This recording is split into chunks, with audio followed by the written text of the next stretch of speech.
You're listening to the AfterBuzz TV network, now the largest new media platform on the web, and your #1 source for after-show entertainment. Frankie Johnson.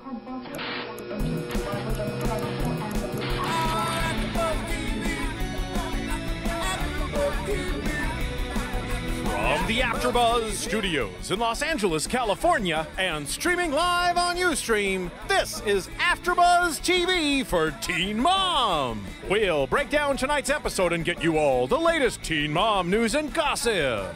If you'd like to buzz in on tonight's show, you can buzz us at 424-256-1729. That's 424-256-1729. And now, picking up where the show leaves off and the buzz continues, it's AfterBuzz TV for Teen Mom. Hello, everyone. Sadly, the season of Teen Mom has come to an end, but lucky for us Teen Mom fans, the reunion aired last night, and I have my two favorite co-hosts, Jackie Moran and DJ Jesse Janity, co-hosting with me to discuss everything that happened in last night's reunion. Hello, guys. What up? What's up, Mari? Well, I can't wait to hear your opinions on Farah and Amber. Unfortunately, they're making us wait another week to find out what's going on with Macy and with Caitlyn. The problem I had, well, I thought the show was very interesting. I love Dr. Drew. I'm going to be gushing about him all night long. But the problem I had is this show was taped 4 months ago. And, you know, Jackie, Jesse, and I host Real Housewives of Beverly Hills after shows together and some other Real Housewives shows together. And those reunion shows are not taped when the taping ends. They're taped right before the reunion airs, you know, usually about a week or two or a couple of weeks. This was taped 4 months ago, and for all of our fans who have been listening every week with the news and gossip updates, so much has happened in these 4 months that, to me, this reunion seemed to really be missing out on obvious things and to be lagging behind. The most obvious to me is Amber's suicide attempt. So, first off, before we get into it, Jesse and then Jackie, what did you guys think about a reunion that we're seeing that's 4 months old? I didn't realize that till actually you sent the that information, and it kind of upsets me. You know, I'm a reality freak here at AfterBuzz, so that's the one thing that I love about these reunions. I can't wait because I want them to have seen the show, to be able to comment about it. Only reason I'm gonna say, I guess the reason for them doing that though. Yes, a lot goes on within those months, but I guess for the most part, like with Real Housewives, Real World, those shows, they do that for the drama effect. You know, they really want these cast members to watch it so they can say, you said this behind my back, you said this and this and this.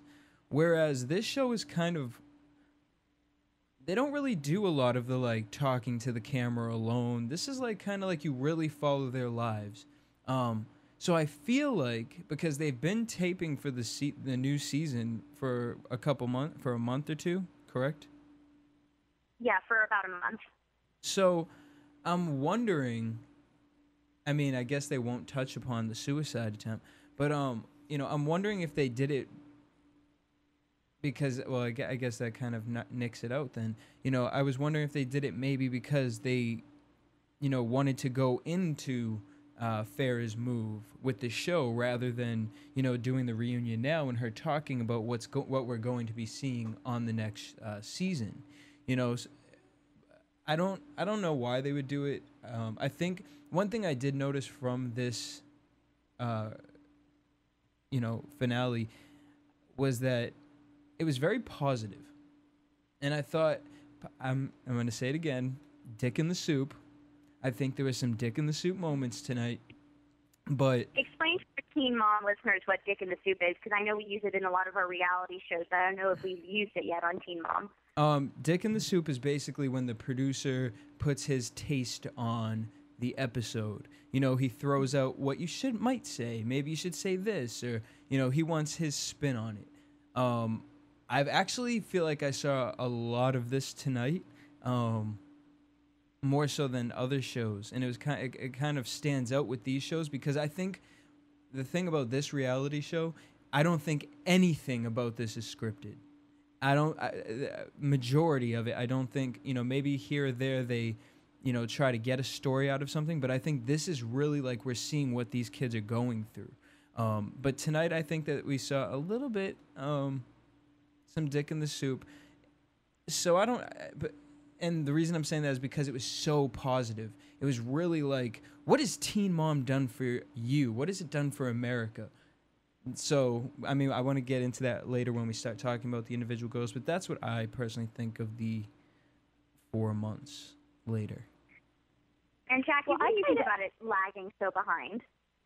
Yeah, I mean, I was disappointed when I heard that, but at the same time, Jesse, you bring up a good point. They probably wanted to go into another season of taping, so it's almost, rather than a reunion, I think they called it like a finale special, and it's kind of like the girls live in the studio having, this finished filming. They probably went live into the studio to sum everything up kind of thing. So, I mean, I get that, but I am disappointed, of course, being where we're at now as a viewer. I would have much rather it have been now that they're live in the studio. But I also do agree, Jesse, that it was Dr. Drew did a great job of trying to sort of help these girls out, make it positive. You can see, and we're obviously going to talk about each one individually, but you can just see how troubled these girls are. And, the point of the show is to show other girls and young teenagers out there what happens to your life when this happens. I know I get stirred up every time I watch this show. So I kind of like the role that Dr. Drew played in this because I think he was trying to help these girls who are, you're right, I don't think it's fixed for television at all. I mean, maybe it's fixed in the prompting of the questions, but Amber's emotions, Farah's emotions, those emotions are real. So I like the way Dr. Drew handled it, and I think out of everybody, Caitlin started off on a great note, and I can't wait to hear what she's about next week, but the two girls this week certainly have a lot going on. And the reason why I'll disagree with you, Jesse, when you say it was so produced, it looked to me like Dr. Drew genuinely cared about these girls. And, he has been hosting these finales since 16 and pregnant with these girls. So he's seen these girls, maybe once a year since they were 16. And so he seems to really genuinely care about how they're doing and helping them. And so, it does kind of reek of, oh, my God, look for the positive. But, to me it was very genuine. Let's talk about Farah first and, Dr. Drew with Farah. One thing that was so interesting to me was we saw her last week's episode say, okay, I'm going to give Sophia up to, her grandparents, to my parents while I leave for Florida. And, her mom applauded her for that decision. And then on air, while they were taping this reunion show, she decides, actually, I just want to be with Aunt Farah for 2 weeks while I set up and get myself settled, and then I'll bring Sophia back with me. And that, I don't know, she seems so lost and so confused, and I think that, it's very hard to make a decision like that, let alone have everyone criticizing you or giving you their opinions on that decision. So that's why maybe she's not so firm in it. But I was kind of shocked that it was like on air she was saying, actually, Mom, I decided I'm going to keep Sophia. What did you guys think about that? No, I mean, I thought it was definitely, I'm not even going to lie, I got teary-eyed for this. I'm usually not really a Farah fan, but I connected with her so much in this. I think, with the cameras around her, she's, playing this mommy mode, which not playing, she's trying to become a mom, but she knows that the camera's there. And I think sitting her there, just sitting her down, and rather than letting her be in control, which the show does, it was Dr. Drew in control, and it was letting her sit down. It was a defense mechanism, saying, I mean, how hard is that to say you're not going to have your daughter? Everything she sat there and said to you was so open, so real, and just like, she's sitting there thinking like, I'm really gonna be leaving my daughter. So to see her make that comment, it was really childish. It shows her immaturity on top of that, you know. But I really, really felt for this girl, just seeing her tear up like that. I just know the inner turmoils that she's going through, and it's just like Dr. Drew said, it's okay to have those feelings, and she needs to understand that. It broke my heart she doesn't have any friends. It broke my heart. Like, she feels like she has nothing, but she has so much, but she can't grow up. She can't get over the fact that she had this child alone. That's what's going on in this girl's head, and it's so sad to see that. And so for her to make that comment, as ridiculous as it was, you know, and the thing that kind of really grossed me out with the mother was just, if I was in that position, my mother would have like been all over me in that moment, like, and had explained it. Not Dr. Drew saying, okay, well, you know what, I think you need to go down to Florida and experience it, and then the mother step in and say, yeah, she needs to experience it, and, you know, then she'll understand why I'm saying this. The mother's so cold that I don't think Farah deals with her emotions because she doesn't know how to deal with them, because the mother doesn't know how to deal with emotions. It's just a weird relationship between them. So I think she said it. You saw the cattiness between them, but, you know, it just proved her not growing up. See, Jesse, I totally have to disagree with you, because while you at first really feel for her with the isolation and her saying she doesn't want to isolate herself, but she feels she can't figure out how to have friends, it's hard to have real friends, all that, you feel really bad. But I think this girl is a mess. Rightfully so. I'm not saying she doesn't deserve to have these feelings, but I think she is so immature and selfish to make a decision like that on air, to say those things, then to say in the beginning, if anybody caught this other than me, saying, well, you know, it's not worth it, you know, the way she talks about safe sex and all that, she's like, it's not worth it. To me, that's her saying her daughter is not worth it. Like, yeah, you made a bad decision, but when you have the child, if you love them, don't you normally, like, say, well, she's the best thing that ever happened to me? I feel like all she can think about is herself. She says, I want her with me so I can reach her quicker. You know, I think her mom was dead on. I think her mom and Dr. Drew called it out perfectly. I don't know why you guys hate the mother so much, because I think her mom is an adult. She knows she's on television. She's being proper, and she's saying the right things, and she's not saying too much. I don't see her as cold. I see her as the only one who knows what she's talking about.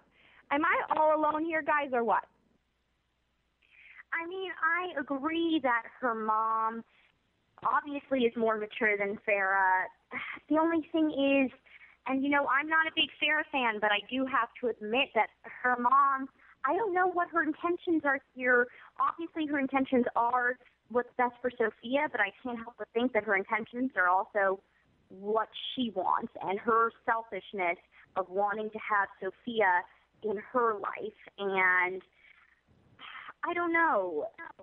It's a tough decision, and I'm not saying that Farah's decision was right or wrong. I was just saying I was kind of shocked that she decided to change her mind while taping this show without telling her mother beforehand, like, oh, hey, by the way, I'm having second thoughts. I'm thinking maybe, you know, I don't want her to be with you, you know, fully for the next 2 years, maybe just while I get settled. I don't know. I felt like Farah didn't have the courtesy there. I definitely feel, Jackie, that she definitely is a hot mess. Hot as steaming, Yeah. boiling shit mess. Like, the girl is crazy. But that stems from someplace. And yes, spoiled.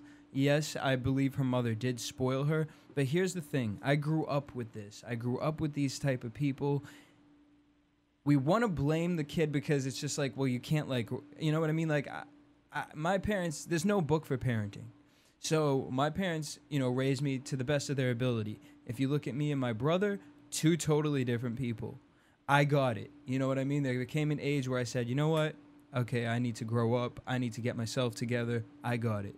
You know, I see girls surrounding me who I'm actually friends with, and they go through this exact emotion. And I sit there and I wonder, why? I mean, I went to school for psychology as well, so the mind intrigues me. Why is this happening to this girl? Why is she going through this? You can give physically, but if you don't give mentally, that girl is a hot mess because she doesn't know any other way. She has no idea what she's doing. So to me personally, and this is what I say to, I need to stop calling out names.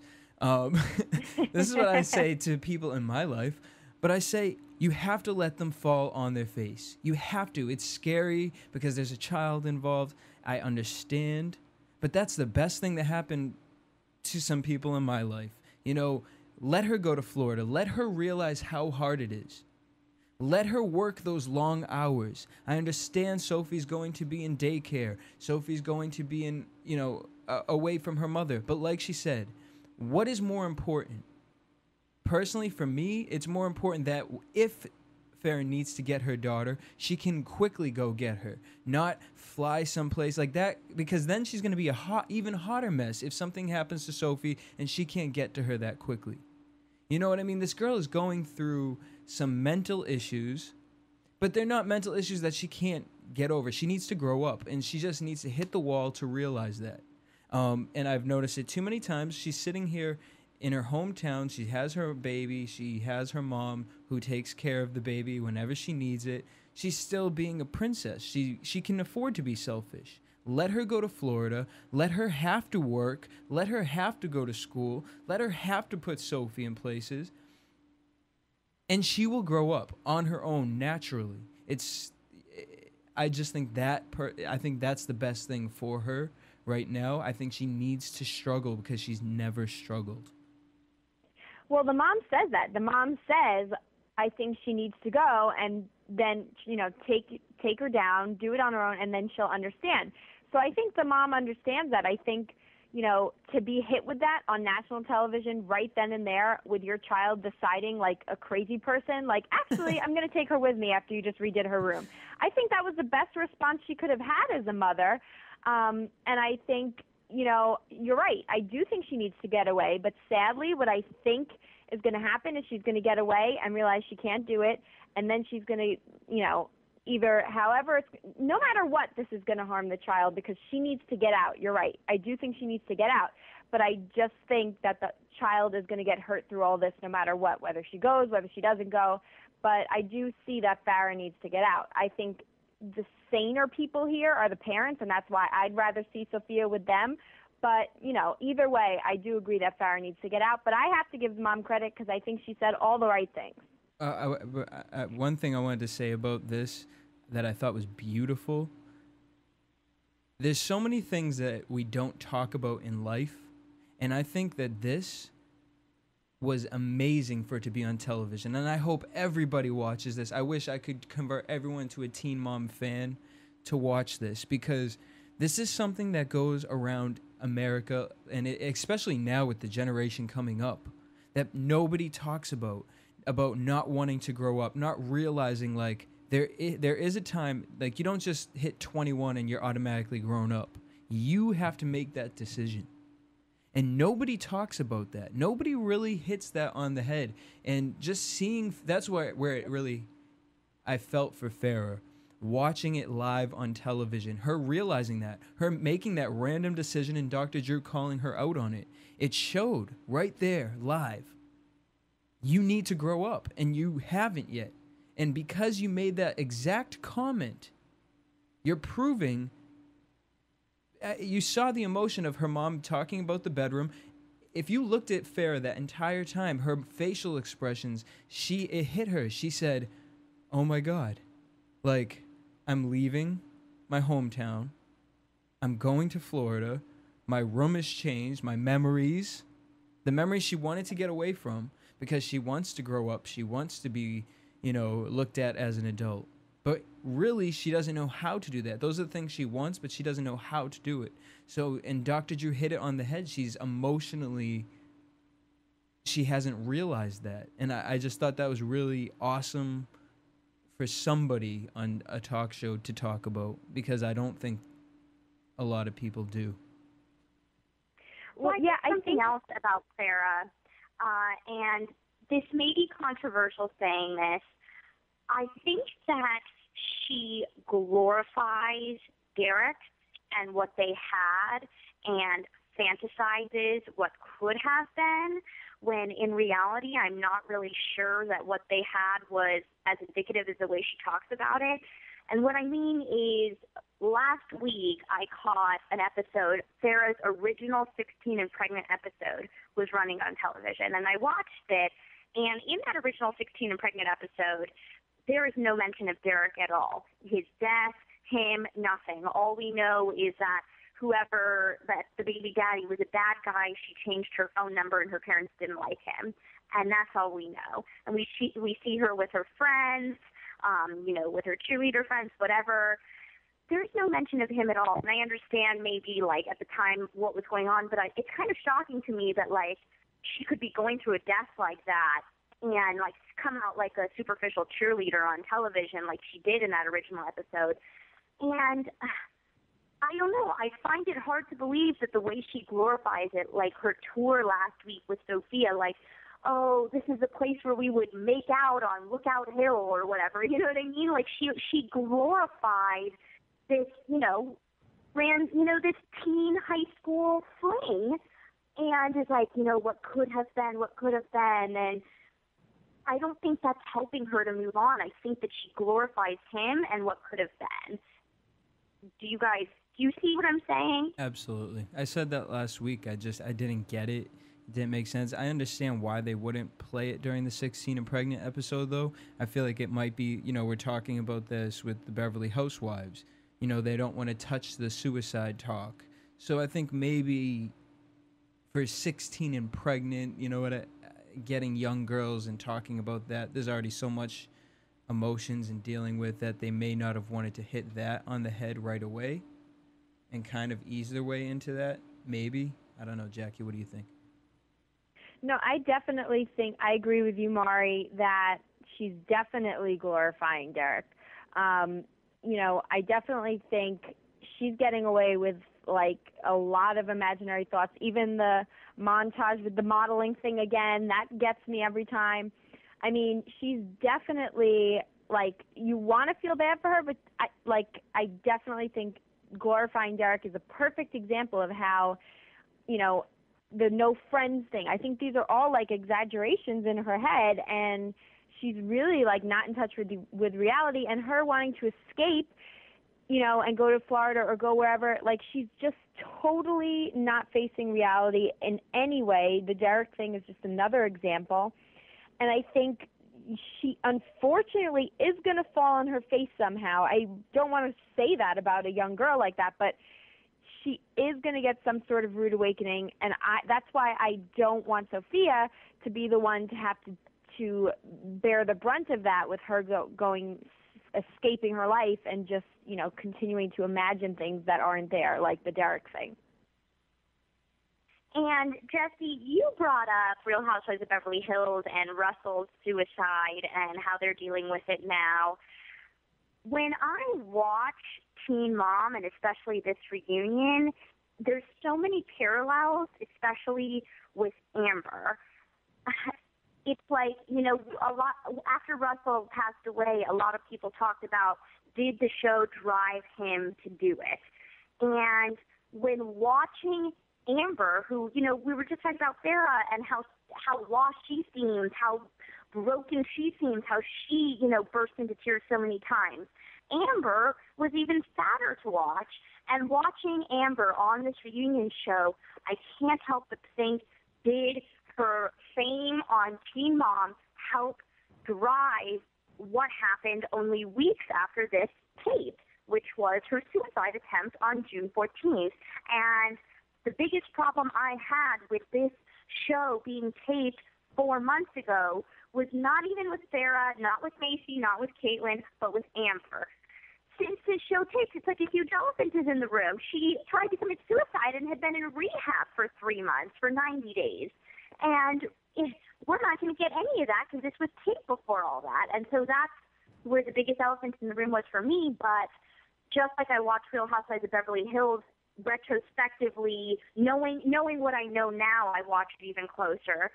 to, pick up on things with Russell. Knowing what I know now about Amber, I've been watching Teen Mom this entire season much closer, and last night's episode was heartbreaking. This girl is even more lost than Farah.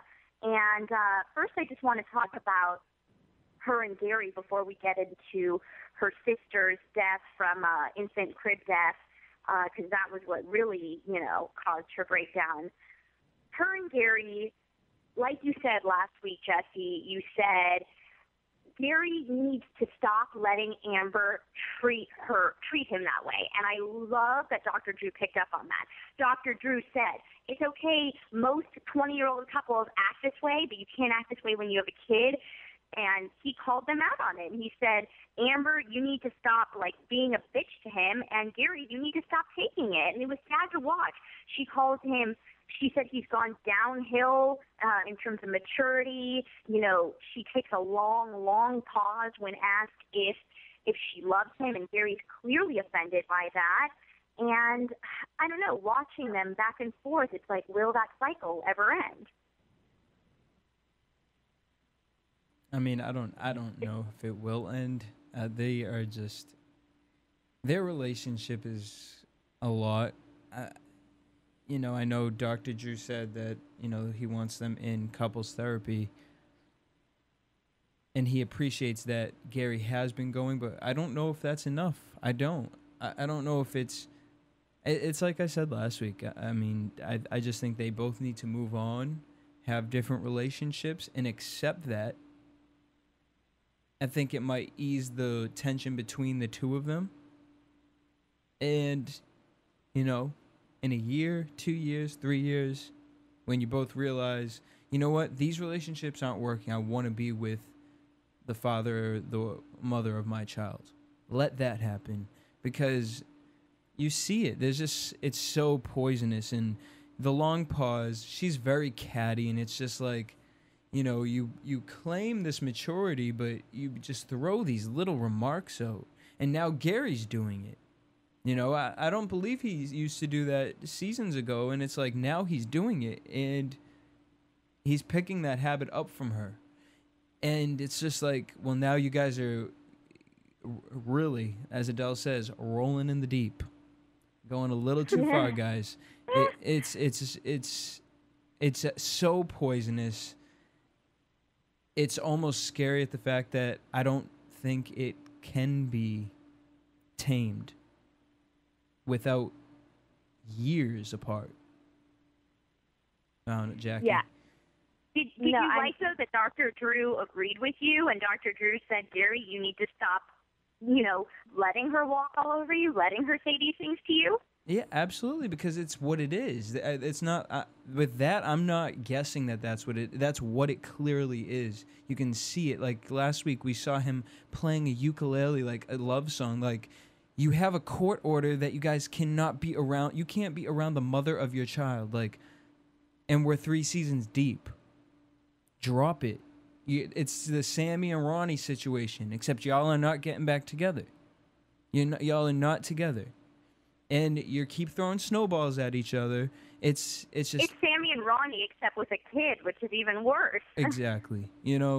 And sad to say it, but I think Sammy and Ronnie, if they had a kid, I think that would put them closer together.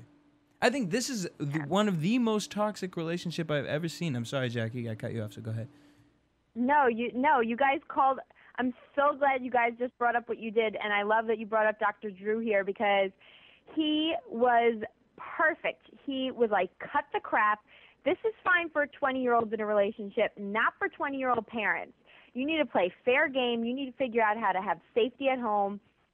He called them out in a way that wasn't too condescending, so that hopefully they hear what he's saying.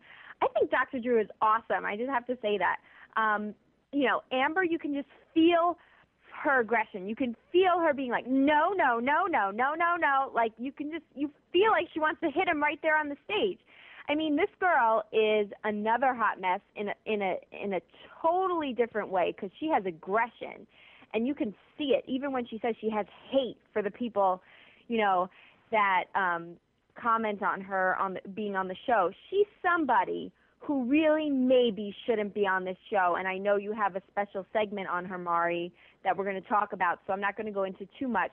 But she's somebody who really may not benefit at all from this show, and really quite the opposite, somebody who can't handle being in a public spotlight because of her issues. I think it's only making her and her life worse. Yeah, in tonight's special segment, we're going to be talking about whether this reunion show, which was just weeks before the suicide attempt, had any effect on what happened. So we'll talk about that, and I do want to talk about what eventually led Amber to storm off the stage. But since we're sitting here gushing about Dr. Drew, Jesse, I know that the Macedo twins, who are AfterBuzz TV co-hosts, got a chance to meet Dr. Drew. I saw them gushing about him as well on Facebook. Can you share any of that for us, for the fans, so they get a sense of what he's like? Well, I'll have more updates for next week. I have yet to really talk to the girls, but I know they had a great time. I guess Dr. Drew is like a real sweetheart. Actually wants to come in and do AfterBuzz. So that would be, I mean, I would love to do a Teen Mom and get his opinion, because almost in the sense of I want to pick his brain, because, these girls, it's 4 different girls that are so unique and amazing. And the fact that, I'm not going to lie, Dr. Drew kind of annoyed me when I learned who he was through Celebrity Rehab. He seems very cold, and I feel like he doesn't really get into with the patients on Celebrity Rehab. But then when you see him working with these girls, you see a totally different side of him. They actually went to the Life Changers episode, and they had a blast. They got to meet him at the end. He came up to them and made sure that he, got to talk to them. Michelle confessed her love for him, and made sure that if he is to listen to any after shows and he hears anything about how any of the girls want to take his shirt off or whatever, he just covers his ears during those parts. But no, he has a really great sense of humor, and hopefully we can get him in here for AfterBuzz very shortly. Yeah, for our listeners, Maria Menounos created AfterBuzz TV, the network, and she is working with Dr. Drew on a new show on the CW called Life Changers. And so 2 of our co-hosts got to meet him. I'm going to read her Facebook status. That was from yesterday. I'm so beyond excited that I just had a convo with Dr. Drew, and he invited us back to interview him. He's a hunk. I strongly considered offering my hand in marriage. I think it was meant to be. So it seems like the Macedo twins are as big a fans of Dr. Drew as we are. And we're going to talk to Maria about hopefully getting Dr. Drew on, I'm not sure in time for next week, but definitely in time for our next season of 16 and Pregnant and or Teen Mom. So that'll be something to look forward to. But let's get back to Amber. Before we talk about whether, what happened in this taping had any effect on her suicide attempt, let's talk about why she stormed off in the first place, which was talking about her sister. I guess when Amber was 4 or 5 years old, her sister was 2 weeks old and died of SID, sudden infant death syndrome. I was shocked to hear that when she was saying how much she remembered, she remembered seeing the stretcher, she remembered her mom screaming, which must be awful. But I was shocked to hear that those details she has never once in her life ever shared. And no wonder why she stormed off when her mom started talking about it. You could see Dr. Drew said, "Tell me about that night."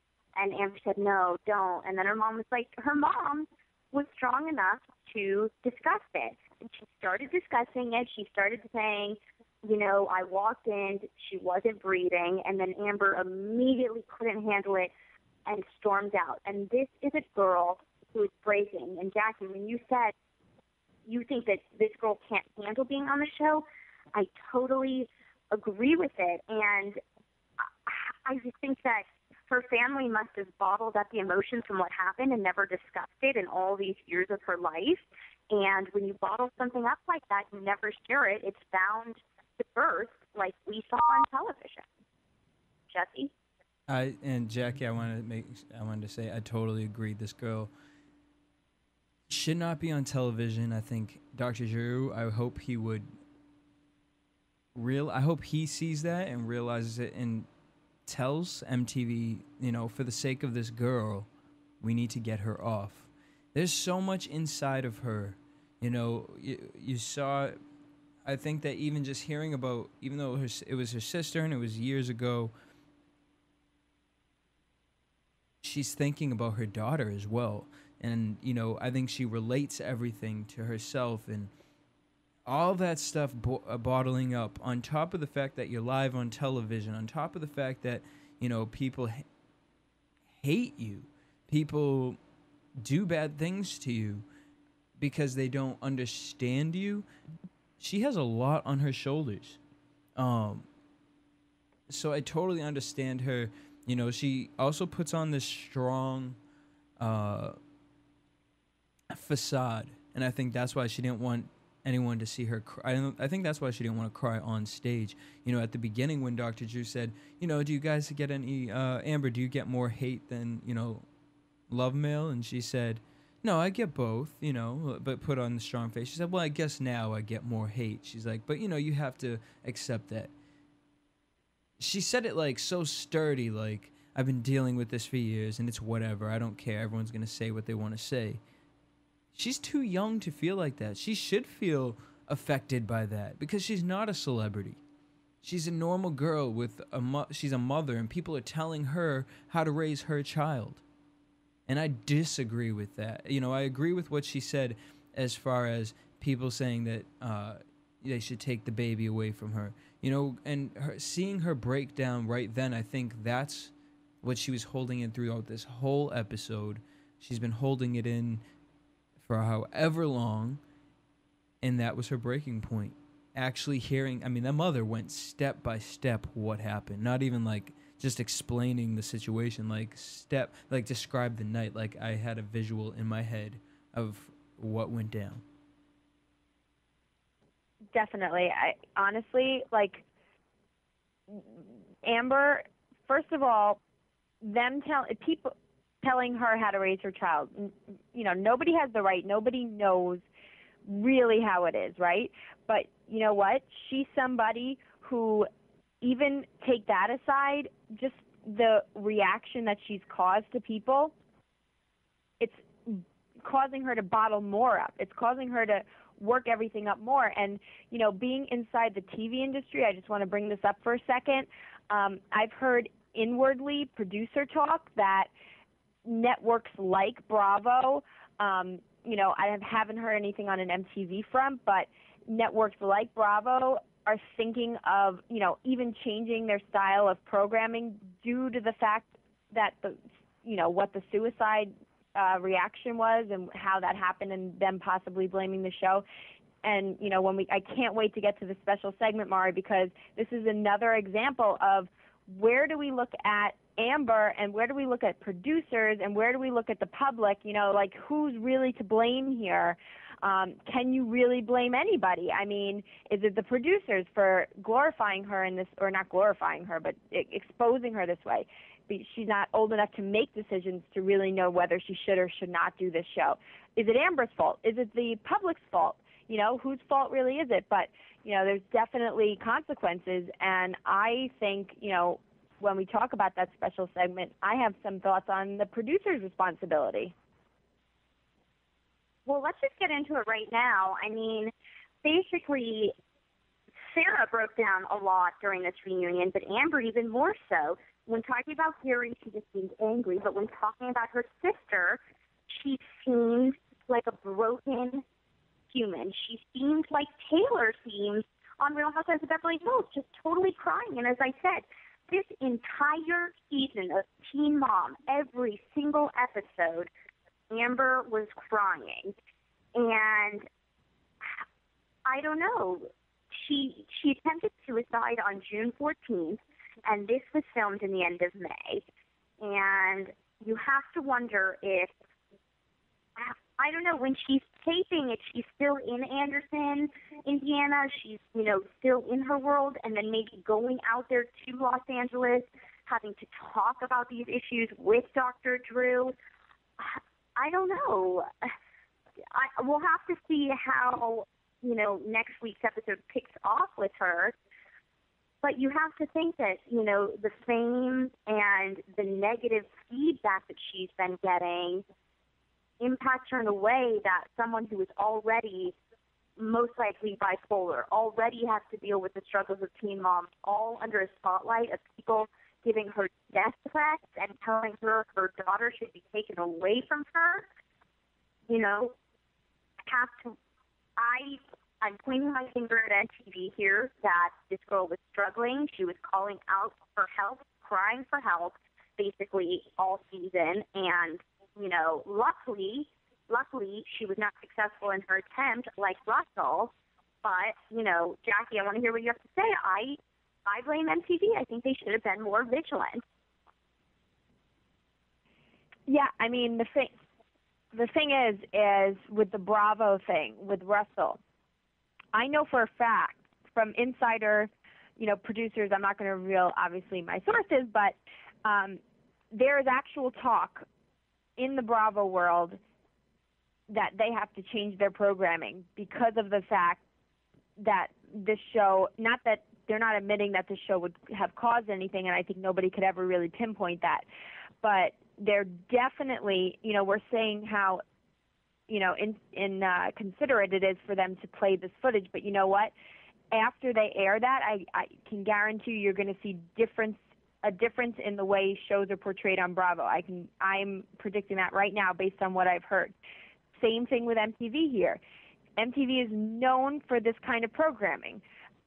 Sometimes it takes a tragedy to sort of cause them to clean up their act, and I really think that MTV needs to wake up and, when it gets to this point, is it worth the shock value? Is it worth it, when you have a young girl attempting suicide? I think it directly relates to her place on the show.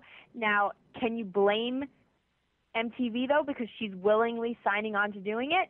It's a tough call, but I think that this will really cause some reactions within the MTV world also. Same way with Bravo. I don't know, guys. I don't know if it will. MTV kind of thrives off this type of story.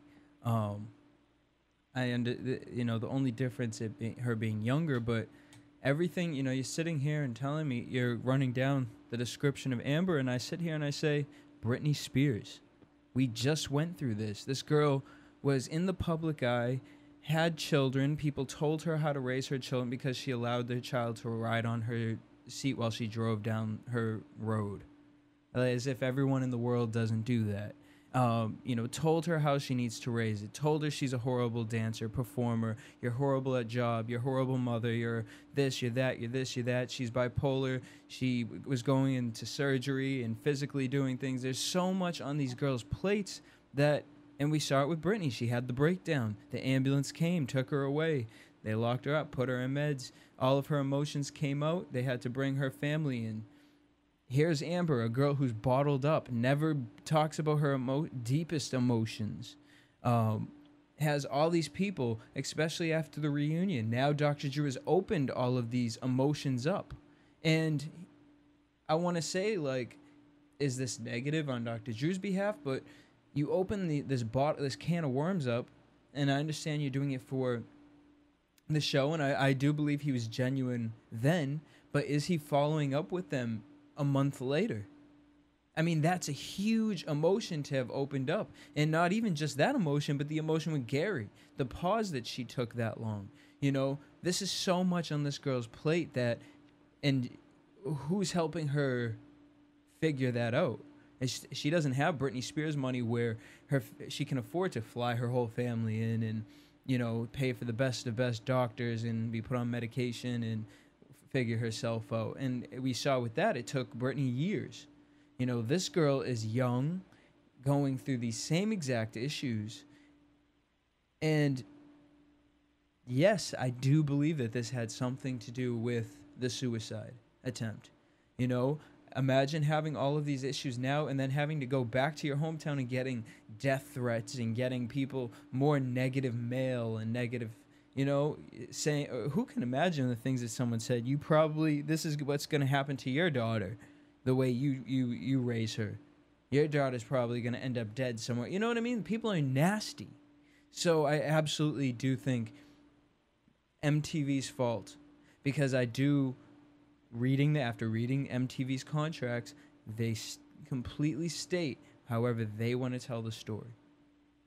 So Amber said it tonight. They don't really know me. They don't really know the story. What is that saying? How much are we really seeing? How much is Amber really? Are we seeing all sides of Amber, or are we seeing one side of Amber because it's entertaining and they need 4 different girls? And what has that done to this girl? So, yes, absolutely.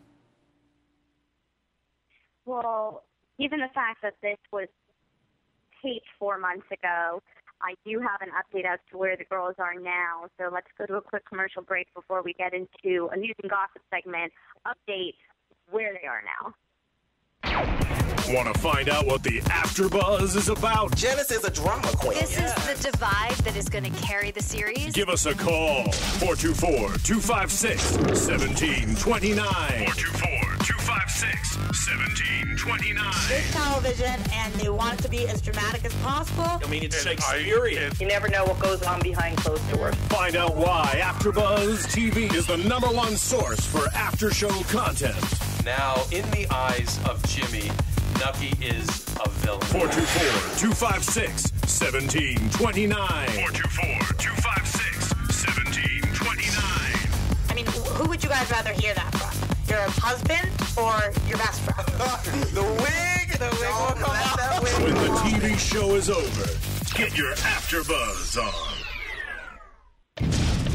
AfterBuzz TV News. So we know that right after this show was taped, Amber Portwood tried to commit suicide, then spent 90 days in a Malibu rehab facility and was released last month. Tried to make up again with Gary, and then, as we said last week, it sounded like she cheated on Gary. He's moving on. He tweeted last week, I do want to find the right girl. Now he's tweeting, apparently him and Leah are moving away from their hometown of Andersonville. He said, quote, on Twitter, Leah and I are moving to Noblesville by the lake, and Andersonville is 30 minutes away. So Leah is in Gary's primary custody. Sounds like he's moving away from the drama. He's still 30 minutes away, so it's close enough for Amber to have her visit, but he is moving away, and, I have to think that's for the better. I hope that they don't keep going through this back and forth cycle, because something in this girl's life needs to change so that she doesn't try to do again what she did just a few months ago. I mean, I really don't have much to say because it's repetitive, but I think this is great. 30 minutes away. It's not right around the corner, so they'll be able to have their space. Yeah, I mean, I don't know if it's a solution, but it's definitely a sign that he knows that he needs to get away from her, which I think is good. But, the same thing as Farah, like, distance doesn't always solve problems. Getting away. So, we'll have to see what happens. And I have an update for our listeners on Farah. She gave an interview last week regarding Sophia, and from her answers, it sounds like she is currently away from Sophia. When they show tape was 4 months ago, she said she wasn't moving to Florida for another 2 months. Now it's the fall. School is starting now. So she's settling herself in now. Sounds like she's been away from Sophia, though. The interviewer asked, how are you handling being away from her? She said, quote, being away from Sophia is very hard. The first couple of days I cried a lot, but I always check in and call her, and I'm keeping myself busy with school, work, and meeting new people in Florida. She says, I speak to Sophia twice a day. Sophia loves talking on the phone. And she said, honestly, I've made the best choices for Sophia's life and for my life. There are no regrets. I'm a great parent, and I'm rolling with the struggles and great moments. I'm glad she's realizing that. I wish that the interview touched upon her emotions with her mother. I'm kind of interested in that, but it looks like she's accepted it. I think following through with it and realizing it's not that bad, and hopefully she takes it seriously and isn't working on, okay, in 2 years I'll come get her. I hope it's working on, okay, if I don't have my stuff together in a year, I at least had a 2-year deadline. But I hope she's setting goals for herself, and it's great that she's obviously still in contact. But yeah, I hope she's setting little goals for herself. I'm really I'm happy about this update. Sorry, Jesse. I definitely think she sounds like she's sort of back to reality a little bit, realizing she had to leave her behind right now. I definitely think she's got to sort a lot of stuff out. But I think Sophia's in the best place, and maybe she's in the right place to sort of figure her life out. And let's get into some predictions as for what we'll see next week with Caitlin and Macy. And now, your AfterBuzz TV predictions. So it seems like Caitlin, I'm glad that Dr. Drew brought up her struggle with her weight and her insecurity regarding Tyler cheating. It seems like she discusses that head on again. And even Caitlin is brought to tears. And then I'm excited to watch this trio of Macy, Kyle, and Ryan sitting the three of them in a line. And Kyle seems to get a little riled up. They're talking about Ryan, you said some mean things to Kyle. Kyle, did you say mean things about Ryan? And then Kyle gets all defensive and protective of Macy. I don't know. I think it's going to get awkward, but whenever Macy and Ryan are on screen together, I watch so closely because there has to be sexual tension there. There always is. So I want to see having the three of them there if there's still going to be sexual tension between Macy and Ryan. And I'm even more excited to see all of the toddlers. Sophia is adorable. Bentley is adorable as ever. So I'm excited to see all the toddlers on stage. It didn't look like Carly or Brandon and Teresa were going to be on next week's episode. The last two reunions they've done with Caitlin, Brandon, and Teresa did come and did bring Carly. So it'll be interesting to see if they indeed do that again, as it can be. What did you guys think? What are you hoping and expecting for next week? I actually did my DVR cut off before any previews for next week, so that's what I am hoping, and I'm glad that I'm going to get it. But I want to see the Tyler, Macy, and Kyle situation. I'm not Tyler. What's his name? Macy's Kyle. What's Macy's boyfriend's name? Bentley's father. Yeah, Kyle. No, that's who. Ryan. Ryan. There we go. Oh, Ryan. Sorry. I'm excited to see that. I really hope Dr. Drew calls Kyle out. And I kind of think it will be the, well, I don't know. Have we heard any updates as far as Macy and Kyle still being together? They are still together. They are. So hopefully, Dr. Drew calls that out and that fixes any little problems. I think that with their relationship, it's kind of obvious. So hopefully he touches upon that. And I'm glad he's, going to go in with this whole Tyler situation and the cheating and the insecurities. And I think I'm glad. I think they're going to give me everything I wanted. Yeah, I'm with you on that. I'm looking forward to seeing, I think, surprisingly, I think I'm most intrigued by Macy, Kyle, and Ryan. You'd think with the other girls sort of seeming to have deeper issues, you'd think they'd be more intriguing to me, but I'm more interested in this triangle. And I love that Caitlin, and seeing everything, their background, we've talked about this in the past, and what they've had to overcome, trying to make these right decisions, her going to school, her becoming a teacher or even an adoption counselor, doing all the right things.